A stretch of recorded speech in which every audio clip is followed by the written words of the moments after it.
Halloween 1998. The town of Raven Hollow had the kind of October air that smelled of dying leaves and smoke from bonfires. Streets glowed faintly under rows of flickering jack-o'-lanterns, and the distant laughter of children echoed like a haunting melody. 16-year-old Megan Hill sat in the living room of the Harris residence, watching the clock tick closer to midnight. She was babysitting for the Harris family, a young couple who had taken their toddler out for a short round of trick-or-treating before heading to a friend's party. The job was easy. Put baby Emily to bed, lock the doors, and wait until they came home. Simple, or so she thought. The Harris home sat at the end of a quiet cul-de-sac, backed by a stretch of thick woods that seemed to swallow the last bits of daylight. Megan had always found the place eerie after dark.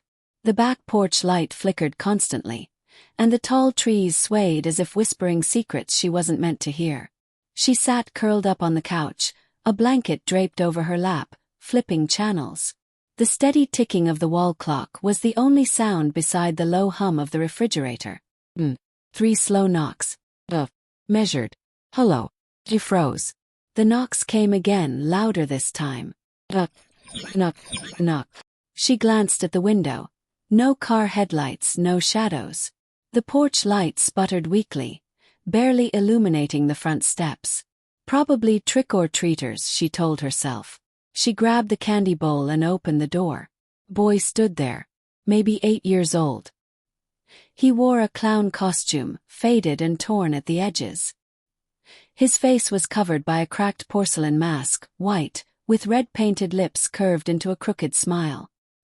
His costume looked handmade, too detailed, as if from another decade. "Trick or treat," he said softly. His voice was flat, oddly emotionless. Megan forced a smile, dropping candy into his bag. "Nice costume," she said. He didn't move. Didn't even blink. He just stood there, staring up at her through the narrow slits in the mask. "Okay," she said nervously. "Happy Halloween." Still he said nothing. Then slowly he turned around and walked off the porch. But he didn't go to the next house. He crossed the street and disappeared into the woods behind the cul-de-sac. Megan shut the door quickly, locking it. A strange chill crept up her neck. Maybe it was just a kid pulling a prank, she thought. Maybe his parents were nearby. She laughed softly to herself, turned up the TV volume, and tried to shake the unease clinging to her chest. An hour later, the wind began to pick up. Tree branches scratched against the windows. Baby Emily stirred upstairs, her soft whimpers carried through the baby monitor. Megan muted the TV, listening. That's when she heard it. Tap tap tap. Not from the door this time. From the back of the house. Her throat went dry. Slowly, she stepped toward the kitchen. The back door's small window revealed the faint shimmer of moonlight, and behind it, something moving. Megan leaned closer, heart pounding.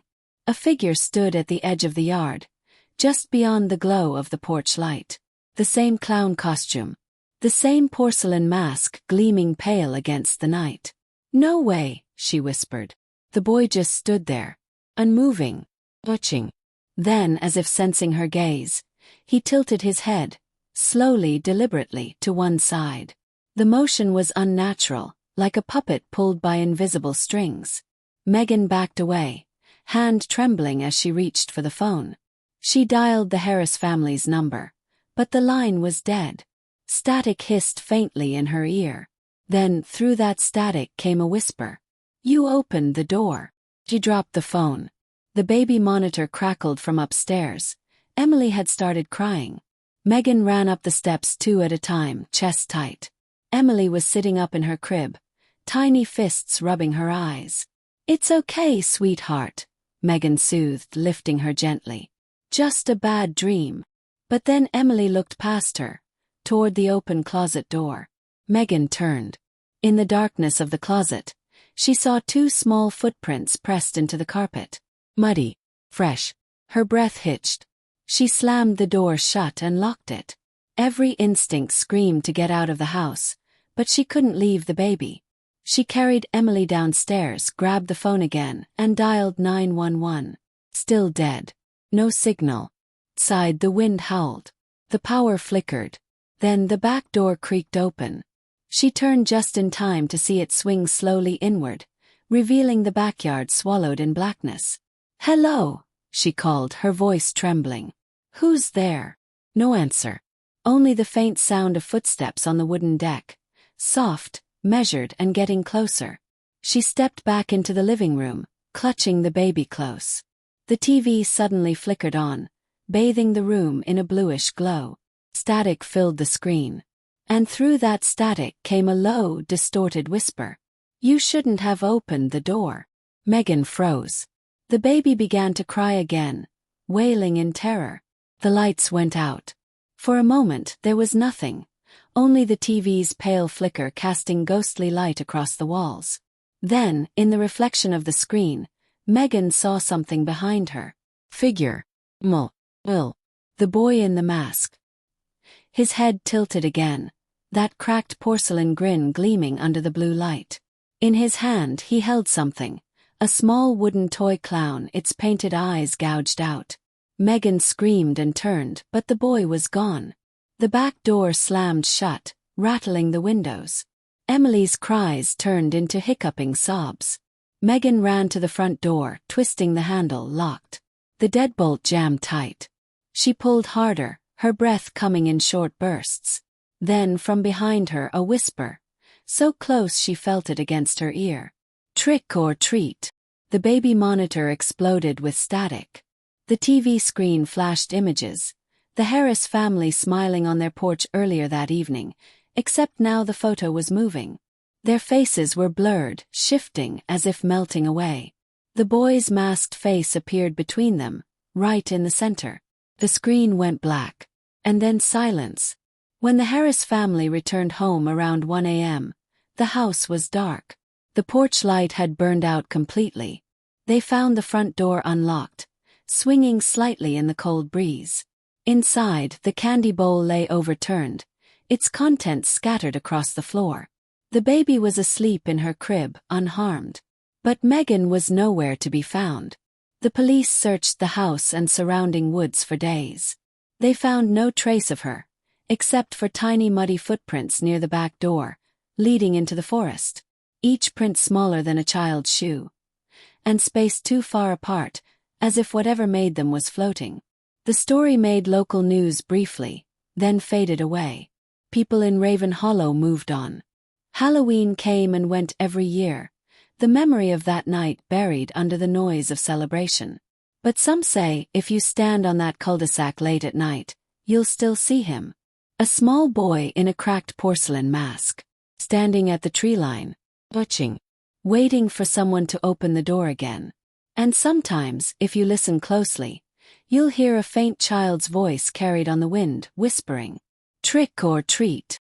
It was the kind of Halloween night that made the wind sound alive. Outside the small radio station of WNKR 92.4 FM in northern Maine, the town of Oak Ridge lay buried under a shroud of mist. Inside, dim orange light spilled from a single lamp, flickering against racks of dusty CDs and looping cables. Tommy Reynolds, 35, local radio host and lifelong insomniac, leaned back in his squeaky chair and took a sip of stale coffee. He'd been hosting Midnight Confessions for 3 years. A Halloween call-in special where listeners shared ghost stories for prizes. Harmless fun, he thought. A good excuse to keep people awake and listening. The digital clock above the mixer read 12:16 a.m. "All right, Oak Ridge," he said into the mic, his voice smooth and cheerful. "You're tuned to Midnight Confessions. Tell me your scariest true story, and maybe you'll win a brand new radio set. Line 3, you're on air. Who's this?"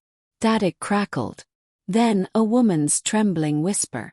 "Hi, Tommy. My name's Claire." "Hey Claire," he said with a grin. "You sound nervous. What've you got for us tonight?" Long pause. Faint breathing. There's a man in my house." Tommy laughed softly. "Now that's one way to start a story. Tell us more. Is this a Halloween prank or the real deal?" "It's real," she said. "He's wearing a pumpkin mask. He's just standing there, in my hallway." The humor drained from Tommy's voice. "You mean right now?" Yes. The line trembled. He's not moving.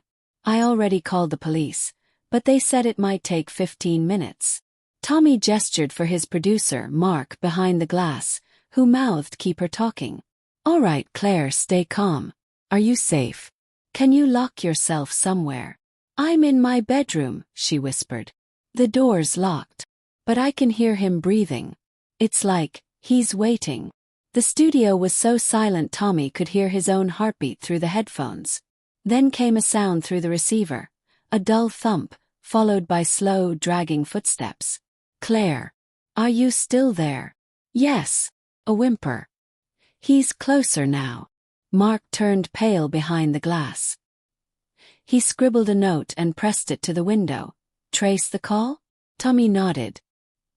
He motioned for him to contact the police dispatcher.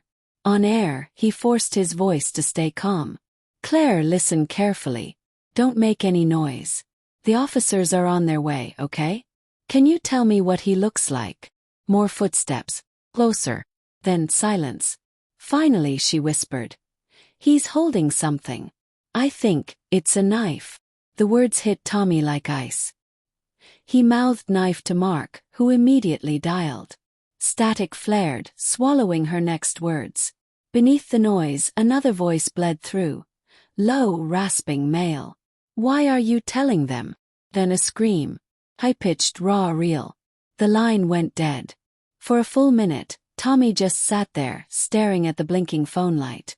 Listeners across Oak Ridge heard his breathing through the dead air. He finally muttered, "Folks, we're experiencing some technical issues." He cut to a song. By the time police reached the address registered to the call, the house was empty. No signs of struggle, no blood, no body.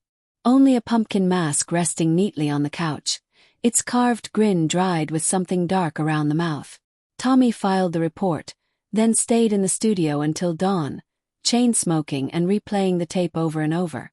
Every time, the scream pierced his headphones like a knife. A week later, detectives returned the original audio to him. "Keep it off the air," they warned. "Ongoing investigation."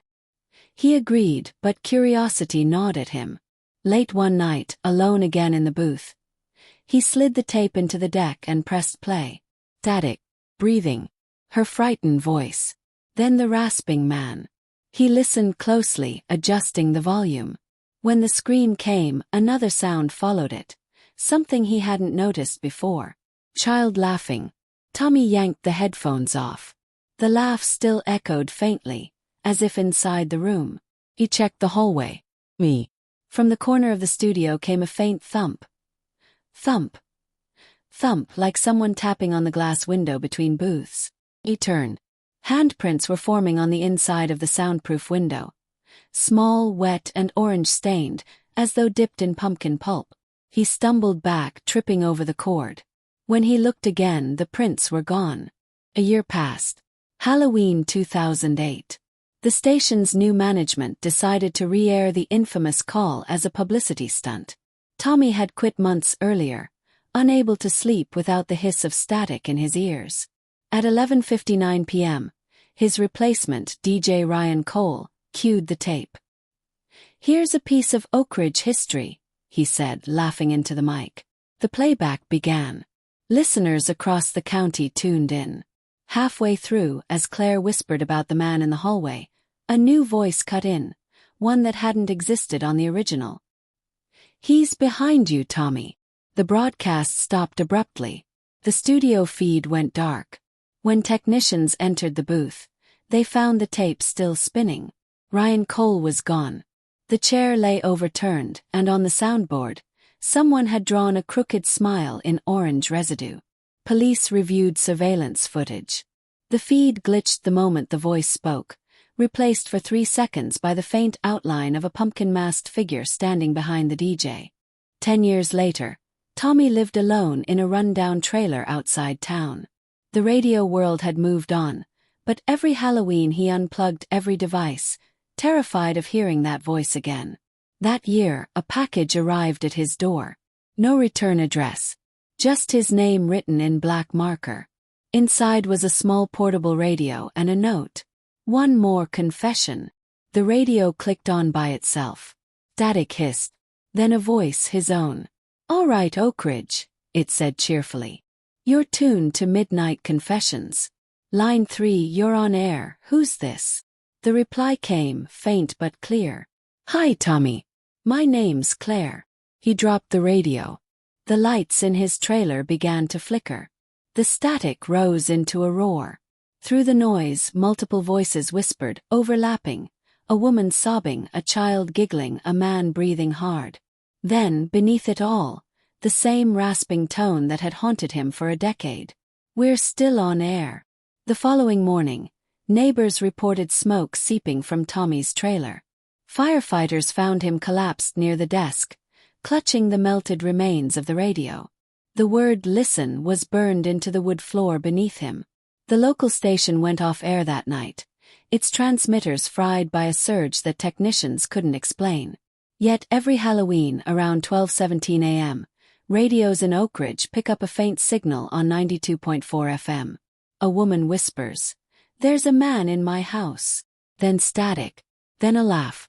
The storm had rolled in without warning, gray clouds swallowing the autumn moon, rain slashing the cracked windshield of the old van that carried 4 college friends toward the edge of town. The wipers thudded back and forth, struggling to clear the glass as Ethan leaned forward from the driver's seat, squinting through the haze. "GPS says we're close," he muttered. "Another mile down this road." Beside him, Leah, the group's self-proclaimed skeptic and camera operator, adjusted the camcorder on her lap. The small red light blinked steadily, recording. In the back, Noah, the loud one, scrolled through his phone flashlight settings, and Sophie, the quiet history major, clutched a folder of printed photos and notes. They called their YouTube channel Urban Shadows, a small horror exploration series with a few thousand followers, mostly drawn to their ghost hunting stunts and dark humor. But this trip wasn't meant to be a joke. Sophie had found something while researching Halloween legends for their next video. A farmhouse burned in the 1970s, its owners vanished. Locals claimed they still saw figures moving through the ruins every Halloween night. And so, the forgotten house became their next target. The van slowed to a stop on a dirt path overgrown with weeds. Beyond the headlights stood the faint silhouette of a 2-story farmhouse, its roof sagging, walls blackened by decades of rain and rot. "Jesus," Noah whispered, pressing his face to the window. "That place looks like it's breathing." Leah raised the camera, zooming in. Through the cracked lens of her flashlight, dust and rain shimmered in the air. "Let's make this quick," she said. "We shoot some B-roll, maybe a walkthrough, then get out before we end up in some news headline." But Sophie wasn't listening. She'd stepped out of the van, clutching the old photo she'd found. The same house, decades earlier, painted white with a red door and a smiling family on the porch. "They called it the Marlowe Farm," she murmured. "Burned down on Halloween night, 1976. The parents, Harold and Grace, never found. Their 2 kids were buried. But there were rumors the fire didn't kill them." Noah chuckled nervously. "Oh great. Missing parents, dead kids. We're off to a perfect start." Ethan grabbed the flashlight and led the way toward the porch, the wood creaking under every step. The door, half hanging from its hinges, opened with a drawn-out groan. The air was thick and cold, smelling of mildew and smoke. Ash clung to the walls like shadow stains, and shattered glass littered the floor. Leah swung the camera slowly, capturing every inch. "October 31st, she whispered. "Urban shadows entering what's left of the Marlowe farmhouse. No light sources, no neighbors for miles, no sign of life." Her voice trailed off as her lens caught something strange. A small wooden toy lying in the corner, charred but unmistakably shaped like a horse. Sophie gasped. "That was in the photo," she said softly. "The little boy was holding it." Ethan knelt to examine it. "It's probably just debris." But as soon as he touched it, a faint click echoed through the house, like a door latch releasing. They all froze. From upstairs came the unmistakable sound of footsteps. Low, heavy, pacing. Noah's flashlight flickered. "Tell me that's an animal." Sophie's lips trembled. Animals don't wear shoes. The group exchanged uneasy glances. Leah turned the camera toward the staircase, her voice barely above a whisper. If this is a prank, it's not funny. But no one was laughing. The stairs groaned under their weight as they climbed, flashlights sweeping across torn wallpaper and empty picture frames. The hallway stretched farther than it should have, too long for the small house they'd seen from outside. I thought there were only 2 bedrooms, Ethan muttered, frowning. This feels wrong. Leah checked her viewfinder. The hallway in her footage looked different. Darker, narrower, with shapes barely moving in the shadows. She blinked and looked up, nothing there. Guys, she whispered. I think the camera's picking up something we can't see. Sophie turned to her. What do you mean? Before Leah could answer, a door at the far end of the hall creaked open by itself. Inside, a dim light flickered, the pale glow of a candle. Noah stepped forward first. Okay, either someone's living here or we're not alone. Ethan followed, his voice firm. Keep recording. We need proof. As they entered the room, the smell hit them.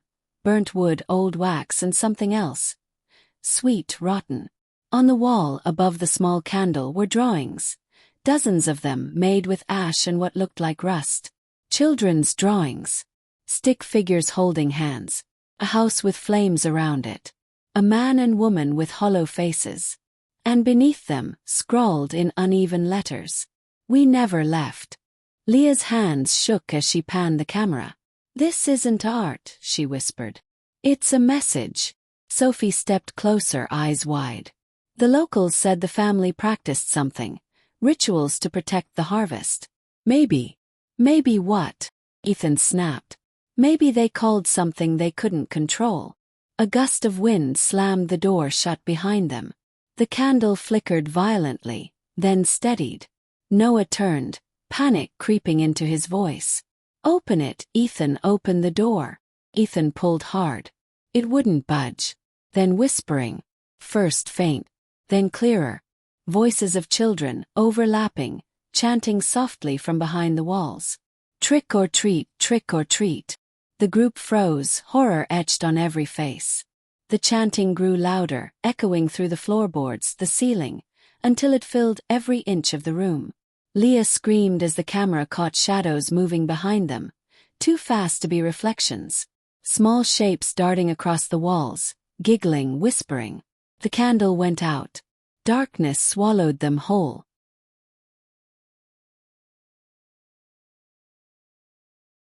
When Leah's flashlight flickered back to life, they were no longer in the upstairs room. They stood at the bottom of a staircase, the basement. What the hell, how did we get here? Noah cried, spinning in circles. Ethan's voice shook. We didn't walk. We were moved. Leah looked down. Her camera was still recording, but the timestamp was gone. Just static lines across the screen. Sophie pointed at the corner. There, look. Door. Wooden. Nailed shut. And on it, burned into the surface, were the same words. We never left. Noah grabbed a loose board and pried one of the nails free. If there's something behind this. Sophie grabbed his arm. Don't. But it was too late. The final nail clattered to the ground. The door swung open slowly, revealing a dark room filled with children's furniture. 2 small beds, a toy chest, and burned walls lined with blackened handprints. At the center of the room sat a small figure, back turned to them, wearing a melted Halloween mask. It was humming. Trick or treat. The flashlight slipped from Leah's hand. It rolled across the floor, stopping at the figure's feet. Hello, Ethan whispered. The humming stopped. The figure's head tilted, just slightly, and the mask cracked down the middle, revealing a grin far too wide, too wrong for any human face. Leah screamed. The lights burst. Static. When the camera came back online, the basement was empty. Only Sophie remained, sitting on the cold floor, the toy horse clutched in her trembling hands. Her friends were gone. No Ethan. No Leah. No Noah. Only the sound of faint giggling fading into the distance. The footage was found a year later by a park ranger investigating reports of screams near the Marlowe property. Authorities searched the area but never found the students. The van was discovered 2 miles away, engine running, headlights on, cameras missing. Except for one, the camcorder Leah had used. Its final recording lasted exactly 6 hours and 13 minutes, though only 22 minutes of footage were visible. The rest was blank. But at the 6-hour mark, for just a second, a child's voice whispered close to the microphone. "We never left." And beneath it, faintly, laughter. Rain hissed against the cracked windows of an office that hadn't seen sunlight in years. Inside, surrounded by folders and flickering monitors, sat Detective Elena Ward, her eyes hollow from weeks of sleepless nights. 3 cases, 3 Halloweens, 3 missing persons files with the same signature scribbled on the bottom of every report. Incident filed, October 31st. Unresolved. Elena leaned back, rubbing her temples. The walls of her office were papered with photos, grainy screenshots, burned houses, screenshots from old news clips. The Harris babysitting case. The missing radio host. The 4 vanished college kids. 3 stories that should have had nothing in common. And yet, every crime scene photo contained one repeating detail. A crude drawing hidden somewhere in the frame. A small house in flames, and beside it, 2 children holding hands. Elena replayed the first tape. Megan Harris's 911 call, recovered from police archives. Static. Then a trembling voice. "There's someone in the house. He's wearing a mask." The call cut off mid-scream. The line had ended with a faint whisper. "Trick or treat." Next, the audio log from the radio station fire. Tommy Graves' last broadcast. The moment his caller went silent, a surge of feedback distorted the transmission, and through it came the same whispered chant. Elena leaned closer, gooseflesh crawling up her arms. The voice wasn't the same. It was multiple voices, layered. Children singing in uneven rhythm. She ran the waveforms side by side. Perfect alignment. Whatever spoke through those recordings was the same. She drove out past the city, where fields gave way to broken fences and hollow barns. Her GPS glitched for miles before finally stopping at the blackened remains of the Marlowe farmhouse, the same one from the student footage. The wind carried the scent of wet ash. Elena crouched, pulling a rusted toy horse from the mud. Its eyes were burned out, but etched along its belly were the faint letters. H+G=FEREVER. She swallowed hard. Harold and Grace Marlowe. The parents who'd vanished in 1976. As she stood, a sharp click echoed from the ruins. A single camera shutter. She turned, flashlight slicing through the rain. No one. Then her radio crackled. "Detective Ward, do you copy?" She froze. The voice wasn't from dispatch. It was a man's voice. Grainy, familiar. "This is Tommy Graves. You're getting too close." Static swallowed the line. Elena's breath caught in her throat. Tommy Graves had been missing for 2 years. Back at her office, she loaded the recovered memory card from the Marlowe site. The file opened with Leah's trembling voice.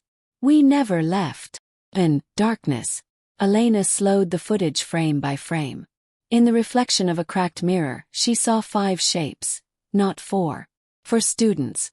And one child standing behind them, head tilted, a melted mask clinging to his face. Each time she paused, the child's head turned a little more toward the camera, though he never moved in real time. When she reached the final frame, the mask was gone. The child was smiling. And his eyes were hers. She woke that night to pounding on her apartment door. 3 knocks. 3 more. Her gun rested on the table. She grabbed it, heart hammering, and swung the door open. No one there. But taped to the doorframe was a Polaroid. In it, her office wall, covered in the same drawings of the burning house. Except one detail was new. A 5th line of writing beneath the stick figures. "Join us this Halloween." Elena tore the photo apart, but the words were still there, branded faintly on her palms where the photo had touched her skin. She mapped every case date. 1976, 2012, 2018-2022. Each 6 years apart. The next would fall this year. Tomorrow night. She called her captain. I'm reopening all 3 cold cases. He laughed, tired and uninterested. Elena, you're chasing ghost stories. She hung up. If no one would believe her, she'd prove it herself. By dusk she was back at Marlow Road. The wind howled through the hollow windows like breathing. She stepped inside, flashlight trembling in her hand. Every wall now bore children's drawings, hundreds of them, fresh and wet with something that gleamed red under her light. In the center of the floor sat a circle of toys, each one burned and melted together, forming a ring. Inside it lay 3 objects: a babysitter's hair clip, a radio microphone, a broken camera lens. Proof of the others. Elena's breath hitched. They were sacrifices, she whispered. Each one a door. The air grew colder. Her flashlight dimmed. From the darkness above came that sound again. Footsteps. Low. Deliberate. And then the children's chant. Trick or treat, trick or treat. Her flashlight died completely. The basement door creaked open by itself.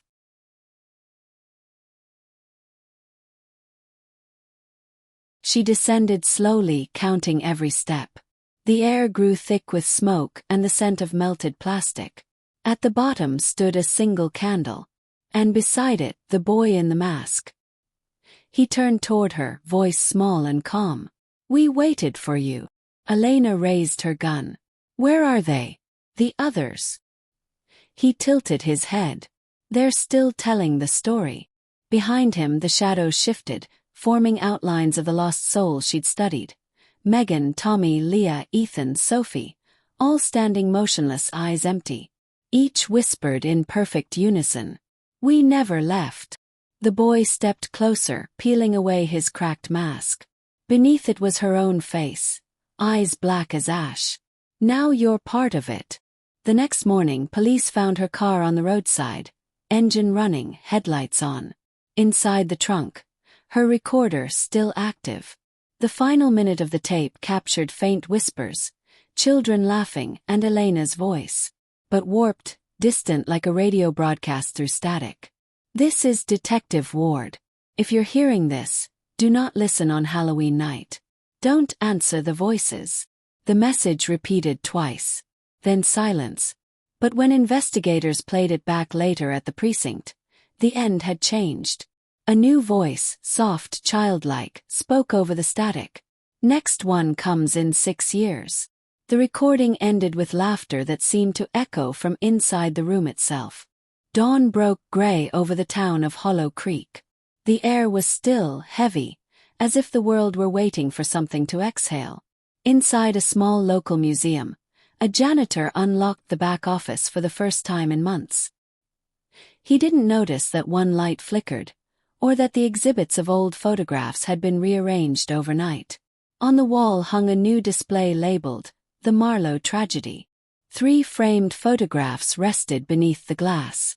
The Harris Residence, 2012. The Destroyed Radio Booth, 2018. The Burned Farmhouse, 2022. And beneath them, a note written in fading ink.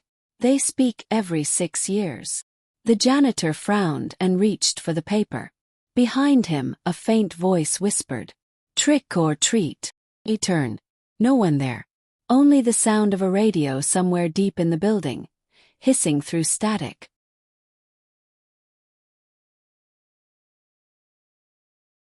At the edge of town, a woman woke screaming. Sophie Marlow. They'd found her wandering near the river 3 nights ago, shivering, dehydrated, mumbling words that didn't fit together. The last of the 4 missing students. Now she sat in the hospital ward, staring at the rain through barred windows. Detective Elena Ward's badge lay on the table beside her, still wet with mud. Sophie didn't remember picking it up. A nurse entered quietly. Miss Marlow, you keep saying there are others in the walls. What do you mean? Sophie smiled faintly. They're telling her story now. Just like they told mine. Her eyes flicked toward the security camera in the corner. Do you hear it? She asked. Hear what? The nurse paused. Through the small speaker above the bed came the faint hum of a children's song, a nursery rhyme warped and out of tune. Round and round the candle burns bright. Someone's coming home tonight. The nurse shut off the monitor. But the sound didn't stop. 2 investigators from the state office arrived that afternoon to collect evidence. They found Elena Ward's recorder among her belongings, sealed in a plastic bag. When they played it back in the conference room, the audio began normally. Her breathing, footsteps, the sound of rain. Then a voice. Child's.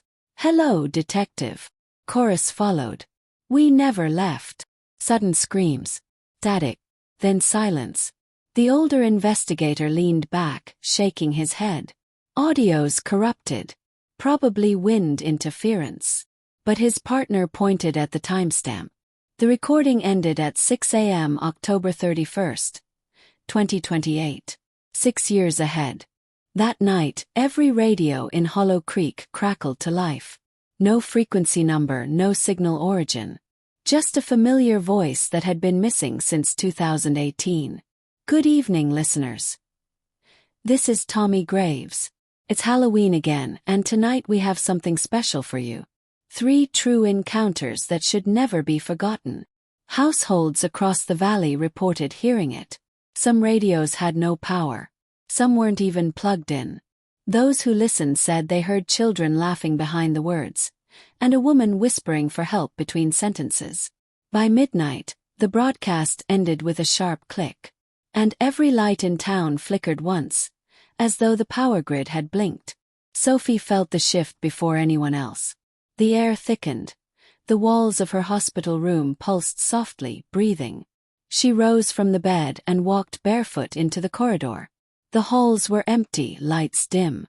At the far end, a small figure waited, a boy in a half-melted mask. He held out the toy horse.